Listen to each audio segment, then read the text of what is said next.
الحمد للہ وکفا وسلام علی عبادہ الذین اصطفی اما بعد۔ اللہ تعالی نے جن لوگوں کو علم سے سرفراز فرمایا ہے، ہمارے اس بر صغیر میں اس آخری دور میں سب سے بڑے آدمی اور سب سے بڑے عالم دین جو پیدا ہوئے وہ حضرت شاہ ولی اللہ محدث دہلوی رحمۃ اللہ علیہ تھے۔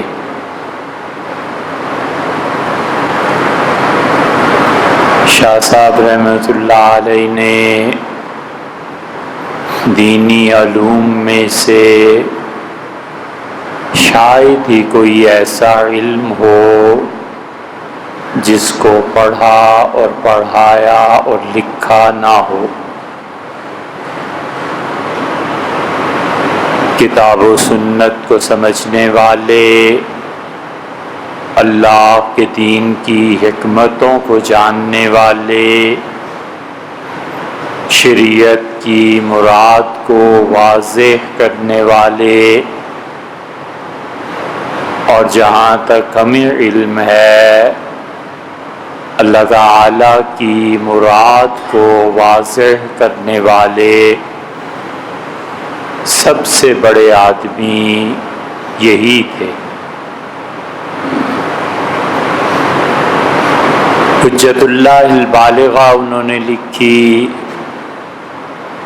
اور ہمارے اندیار میں اس کتاب کے مقابلے میں آج تک کوئی کتاب نہیں لکھی گئی۔ حضرت مولانا قاسم نانوتوی اور مولانا اشرف علی صاحب تھانوی رحمہ اللہ نے اس میدان میں قدم رکھا، لیکن حضرت شاہ ولی اللہ رحمۃ اللہ علیہ کا مقام اس سے بھی بلندتر ہے۔ الجزائر میں ابن عاشور رحمۃ اللہ علیہ نے اس موضوع پر لکھا، اور بعض اور لوگوں نے بھی، لیکن شاہ صاحب کا مقام ان کے لیے اب تک مخصوص ہے رحمہ اللہ ونور اللہ مرقدہ۔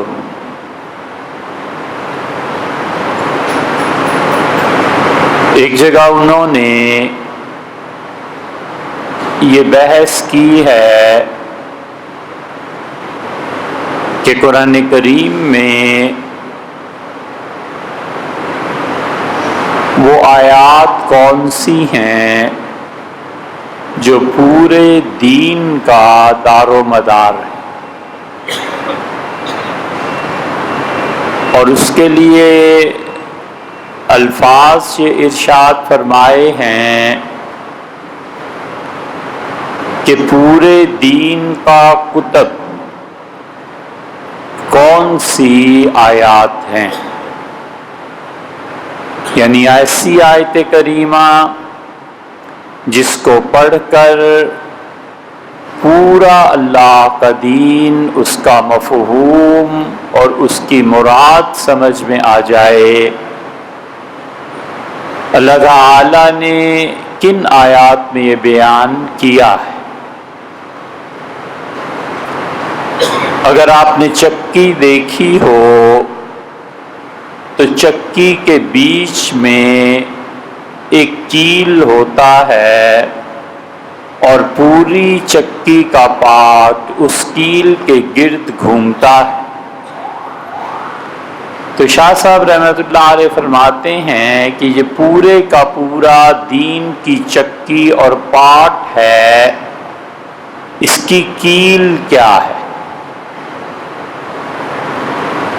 اور پھر دو آیات کا انہوں نے انتخاب کیا ہے اور وہ کہتے ہیں کہ اگر انٹرنیشنل لیول پہ دیکھو، پوری امت کو دیکھو، پوری دنیا کو دیکھو، تو اس کا کتب اور اس چکی کی بنیادی کیل وہ آیات ہیں جو اللہ تعالی نے قرآن کریم میں 4 جگہ پر بیان فرمائی ہے، اور اللہ تعالی نے فرمایا ہے کہ لِيُظْهِرَهُ عَلَى الدِّينِ كُلِّهِ، اللہ اپنے اس دین کو، اسلام کو تمام دینوں پر غلبہ عطا کرے۔ وَلَوْ كَرِهَ الْكَافِرُونَ، اگرچہ کافر قوتوں کو کتنا ہی ناگوار گزرے۔ اور ایک جگہ فرمایا وَلَوْ كَرِهَ الْمُشْرِكُونَ، اور شرک کرنے والوں کو کتنا ہی ناگوار گزرے۔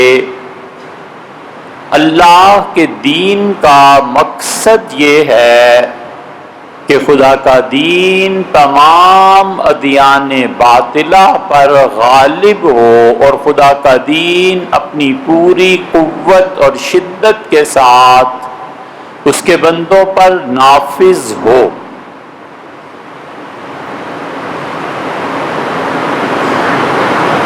اللہ نے جو کچھ ان 4 آیات میں کہا ہے، وہ دور ہم نے نہ دیکھا ہے نہ ہم اسے دیکھیں گے۔ اللہ کے دین کا غلبہ وہ تو بہت بہت ناممکن بات ہے،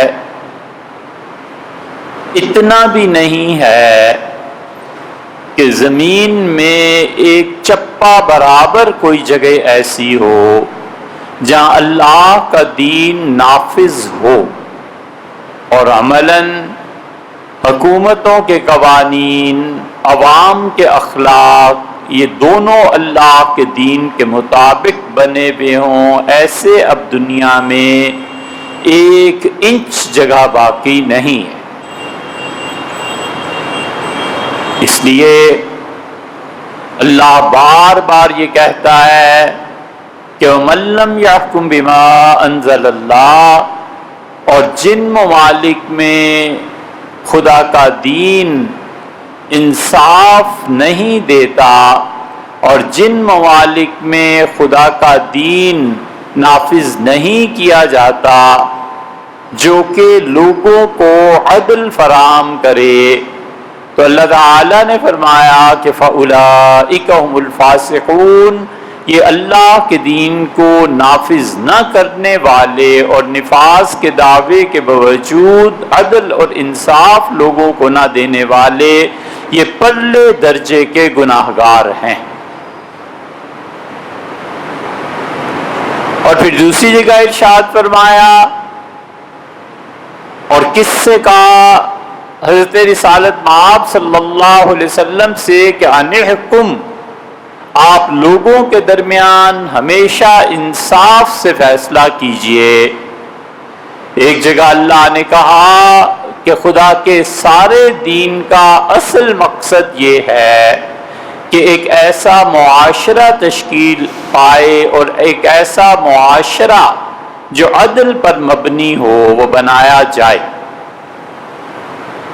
فرد اپنی ذات میں عدل کرے، معاشرہ اپنی ذات میں عدل کرے، قوانین اپنی ذات میں عدل کے مطابق بنائے جائیں، اور انصاف اور عدل کو کسی صورت ہاتھ سے نہ چھوڑا جائے کہ فرد جب عدل پائے گا تو وہ قوم کثیر ہے، اور قوم کثیر ایک فرد ہے جب وہ عدل کے نظام کو نافذ کرے گی۔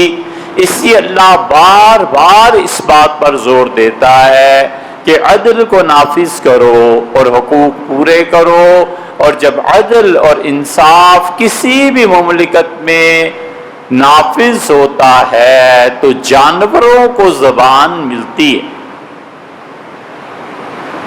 جانور بولتے ہیں۔ سیدنا عمر رضی اللہ عنہ کے دور سے لے کر جہانگیر بادشاہ تک کے زمانے کی اورنگزیب رحمۃ اللہ علیہ تک کے زمانے کی اتنی مثالیں ہیں کہ بیان کریں تو سورج غروب ہو جائے اور بیان کریں تو شام اور ڈھل جائے سورج. اتنی مثالیں ہیں کہ جن معاشروں میں انصاف اور عدل کی حکمرانی ہوتی ہے وہاں پر جانور بھی بات کرتے ہیں. بارشیں رکی ہوئی تھیں اور مدینہ منورہ میں سیدنا عمر رضی اللہ عنہ فجر کی نماز پڑھا کر نکلے اور انہیں احساس تھا کہ یہ بارشوں کی کمی کیا صورتحال اور کیا نتائج پیدا کر سکتی ہے. اور مین شاہراہ جہاں سے قافلے گزرتے تھے اور دن رات سواریاں برابر شام اور مکہ مکرمہ اور ادھر کو جاتی تھیں آ کر کھڑے ہو گئے اور اتنی زیادہ دھول تھی کہ نظر آنا دشوار تھا. حد نگاہ بہت سمٹ کے رہ گئی اور جنگلوں سے جانور بھاگ کے آتے تھے اور سیدنا عمر رضی اللہ عنہ کھڑے ہوتے تھے اور ان کے ہاتھ چاٹتے تھے. تو حضرت عمر رضی اللہ عنہ نے کہا یہ ہاتھ چاٹتے ہیں میری مملکت کے جانور ہیں, یہ مجھ سے انصاف چاہتے ہیں اور اس کا مطلب یہ ہے کہ پانی جنگلوں میں باقی نہیں رہا اور یہ مجھ سے آ کر بات ایسے کر رہے ہیں. یہ ہے جانوروں کا انصاف کو طلب کرنا. اور وہ خواب ہوا اور خیال ہوا. آنکھیں بند کرو تو پورا جہان موجود ہے اور آنکھیں کھولو تو اس جہان کا کوئی رمق اس کی کوئی ذرہ برابر دنیا میں حصہ باقی نہیں. نہ گھر میں انصاف, نہ وراثت کی تقسیم میں انصاف, نہ تعلقات میں انصاف. وہ انصاف جو آدمی خود سے قائم کر سکتا ہے وہ انصاف بھی نہیں رہا. کو چاہیے کہ حکومتی سطح پر عدل کو نافذ کیا جائے. اور شریعت اتنی حساس ہے اس انصاف کے معاملے میں کہ ابو رافع رضی اللہ عنہ کہتے ہیں کہ میں حضرت رسالت مآب صلی اللہ علیہ وسلم کی خدمت میں حاضر ہوا اور میں نے بے دھیانی میں میرا بچہ اور بچی دونوں ساتھ تھے, چھوٹے بچے, اور ایسے ہی میں نے اپنے بیٹے کو اپنی ران پہ بٹھا لیا اور بیٹی مسجد نبوی کی زمین پر بیٹھ گئی. تو رسول اللہ صلی اللہ علیہ وسلم نے فرمایا انصاف کرو اور اس بچی کو بھی یا تو اپنی ران پہ بٹھا لو یا اس بیٹے کو زمین پہ بٹھا دو. یہ شریعت کا مزاج ہے, یہ حساسیت ہے.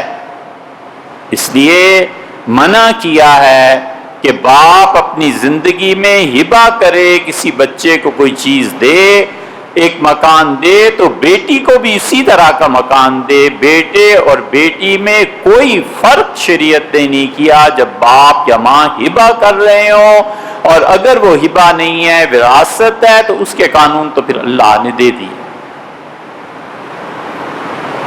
اسی لیے شریعت کا مزاج ایسا ہے کہ وہ ہر ایک کو اس کے درجے اور رتبے پر رکھتی ہے,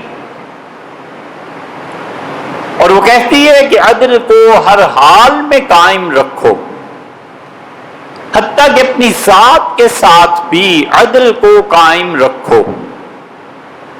اپنی خواہشات اور اپنی آرزوئیں ان کی تکمیل کے لیے عدل کے راستے کو چھوڑ دینا ضرور انسان کی عاقبت کو برباد کر دے گا. اور یہ ہو نہیں سکتا کہ آدمی نفس امارہ کو بھی کھلی چھٹی دے اور اللہ کی بندگی کے متعلق بھی وہ انسان مذاق اڑاتا رہے اور پھر بھی بچ جائے. نفس امارہ ہے کیا؟ امارہ کا مطلب اصرار کرنے والا, امارہ کا مطلب اندھا دھند اپنی بات پر زور دینے والا. نفس امارہ کا مطلب یہ ہے کہ وہ سر توڑ کوشش کرتا ہے کہ تم اللہ کی بندگی سے باہر نکلو، بس اتنی بات ہے، یہی نفس امارہ ہے۔ اور دو درجوں میں کام کرتا ہے نفس امارہ، کام کرتا ہے کہ اللہ کی معصیت اور نافرمانی کرو، جان بوجھ کے کرو، پتہ ہے یہ اللہ کا حکم ہے، اس کے باوجود اللہ کے اس حکم کو توڑو، یہ نفس امارہ کا پہلا درجہ ہے۔ اچھی طرح معلوم ہے کہ یہ پیسہ کس جگہ پر خرچ کرنا ہے، اس کے باوجود وہ پیسے کو اپنی خواہش کے مطابق خرچ کرتا ہے، یہ نفس امارہ نے اسے اللہ کی بندگی سے نکال دیا۔ اسے پتہ ہے کہ اس پیسے کو بچا کر رکھنا ہے، بیٹی اور بیٹا اور یہ لوگ بڑے ہو رہے ہیں، آئندہ ان کے کام آئے گا، اور مجھے ذمہ داری ہے کہ میں ان کی ضروریات پوری کروں۔ اس کے باوجود اس پیسے سے جا کر شام کو دوستوں کے ساتھ دعوت اڑا دینی ہے، بغیر اس احساس کے کہ وہاں پیسہ کیسے پورا ہوگا، بیٹی کی تعلیم کیسے ہوگی، معاشرے میں زندگی کیسے ہوگی، کوئی پرواہ نہیں ہے۔ 10-20 ہزار 50 ہزار لگ گئے کسی اور کام پہ تو کوئی پرواہ نہیں ہے۔ اس کا مطلب یہ ہے کہ وہ اللہ کی بندگی کی بجائے اپنے نفس کی بندگی کر رہا ہے، وہ اللہ کی بجائے نفس امارہ کا بندہ بن گیا۔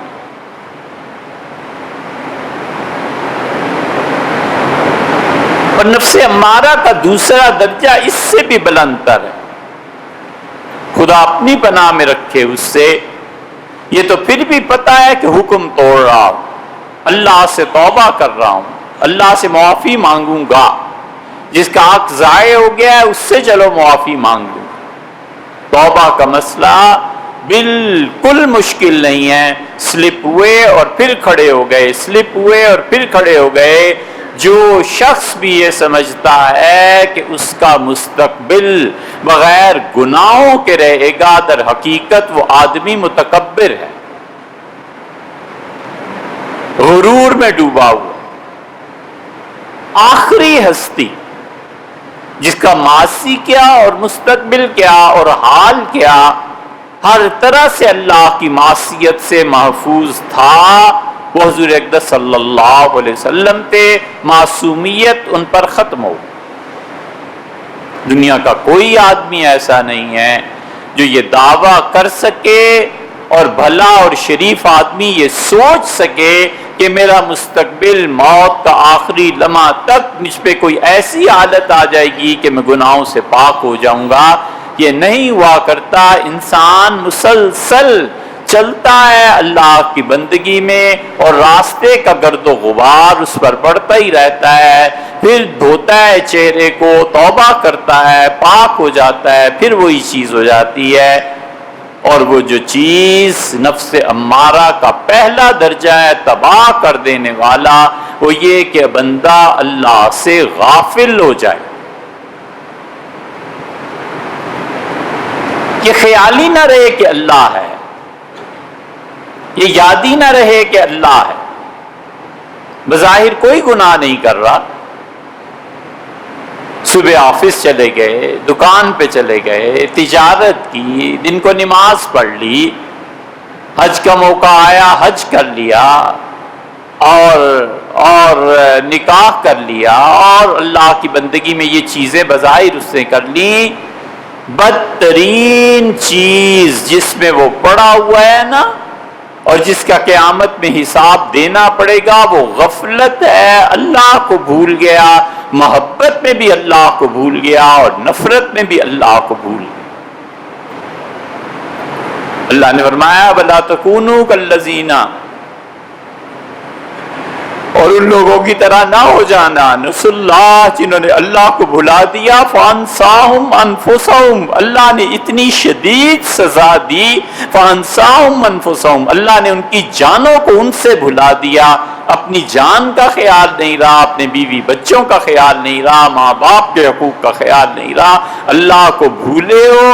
اللہ نے سزا دی ایسی کہ خود اپنی جان کے منافع اور مضار، نفع اور نقصان سب بھول گیا اور اپنا نفس یاد رہا۔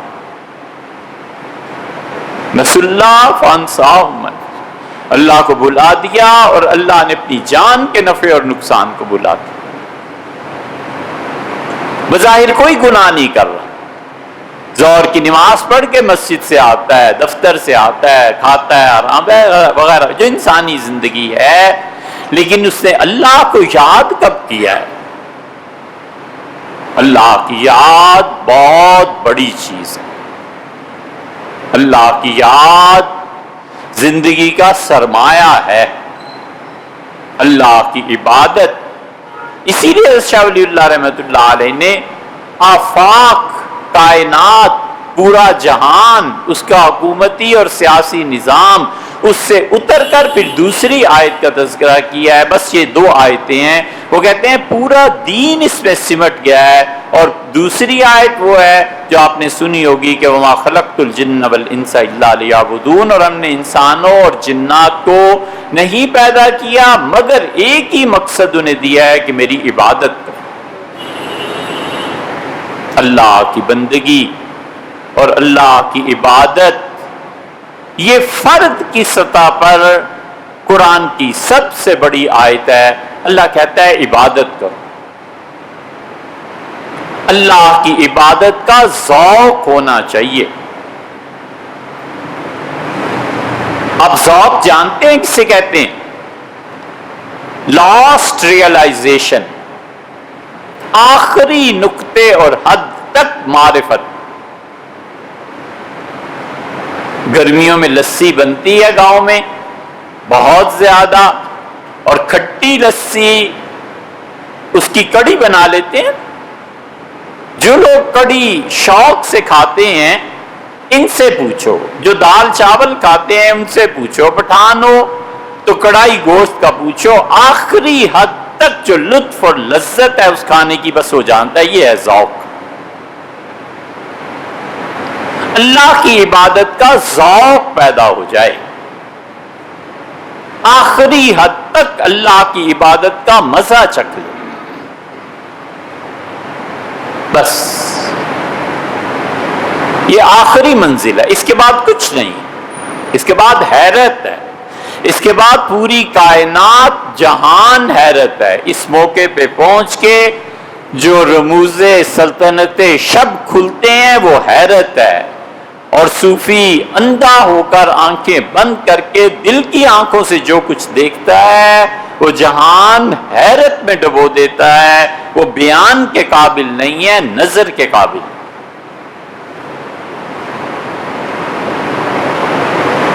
عبادت کا ذوق ہو. عبادت کے ذوق کا مطلب یہ ہے کہ دیر تک ہاتھ باندھ کے پورے شعور کے ساتھ اللہ کے سامنے کھڑا رہے کہ میرا مالک، بادشاہ، کائنات کا، ساری کائنات کا پیدا کرنے والا اور ہر وقت میری سننے اور جاننے والا، اس کے حضور میں کھڑا ہوں اور وہ محبت سے مجھے دیکھ رہے ہیں. عبادت کا ذوق یہ ہے کہ لمبے سجدے کرے، دیر تک اللہ کی تسبیح بیان کرتا رہے اس شعور کے ساتھ کہ میں اس کے پاؤں پڑا ہوا ہوں اور وہ مجھے دیکھ رہا ہے اور مجھ سے محبت کرتا ہے. مجھے ہر ممکن حد تک اپنی بساط میں اس کی تعریف کرنی. عبادت کا ذوق پیدا کرے اور لمبے رکوع کرے. اور عبادت کا ذوق پیدا ہونا چاہیے، دیر تک اللہ کے سامنے ہاتھ باندھ کر کھڑا رہے. اگر ذہن اور قلب اور شعور میں خدا کی بندگی اور عبادت کا ذوق نہیں ہے تو پھر 10,000 صفحے کی تفسیر لکھ لے اور ایسا علمی خطابت اور شاہکار تقریریں جھک ماری، اس آدمی نے کچھ نہیں کی، کچھ نہیں. عالم دین ہے اور لوگ اس کے علم کی تعریف کرتے ہیں اور بولتا ہے تو منہ سے پھول چھڑتے ہیں. اگر نماز اس کا ذوق نہیں ہے نا، یقین مارو جھک ماری اس نے کچھ نہیں کیا. اسی لیے کوفہ والوں نے اعتراض کیا تھا حضرت سعد رضی اللہ عنہ پہ. سیدنا عمر رضی اللہ تو سعد کو اچھی طرح جانتے تھے تشریف لائے اور ہنستے رہے اور فرمایا سعد ان کوفہ والوں کو دیکھو یا تارضون تمہارے متعلق ہر چیز پر اعتراض کرتے ہیں، حتی علی صلاتی کا، یہاں تک کہ کہتے ہیں سعد کو نماز پڑھانی نہیں آتی۔ یعنی جو سعد کا اور اللہ کا تعلق تھا اس کا مذاق اڑایا، یہ ہے غیرت۔ انہوں نے کہا اچھا یہ غیرت بھی مر گئی، اللہ کا انکار کیے چلا جا رہا ہے، حضور صلی اللہ علیہ وسلم کا مذاق اڑائے چلا جا رہا ہے، اور ہم ہنس ہنس کے اس سے باتیں کر رہے ہیں، ذرا حیا نہیں رہی، ذرا غیرت نہیں رہی کہ تم اللہ کا مذاق اڑا رہے ہو، یار کچھ ہوش کرو۔ لطیفے سنے جا رہے ہیں، جنت اور جہنم کا مذاق اڑایا جا رہا ہے، یہ سب پتہ چل جائے گا، آنکھیں بند ہونے کی دیر ہے اور قبر میں اترنے کی دیر ہے، جب فرشتے آخری سوال پوچھیں گے نا فیما کنتا، زندگی کہاں گزاری، تو پھر دے لے گا حساب۔ ان کا ساتھ تمہاری نماز، انہوں نے کہا اچھا حضرت اب میری نماز پہ بھی اعتراض ہونے لگا۔ انہوں نے کہا رسول اللہ صلی اللہ علیہ وسلم 2 رکعتیں سورتوں سمیت پڑھاتے تھے بھری ہوئی، اور 2 رکعتیں فرض نماز کی صرف فاتحہ پڑھتے تھے، میں بھی اسی طرح نماز پڑھا رہا ہوں، اور اگر مجھے اب تک نماز پڑھانی نہیں آئی اذن ضل سعی، میں نے جھک ماری زندگی گزار کے، میں نے کیا کیا؟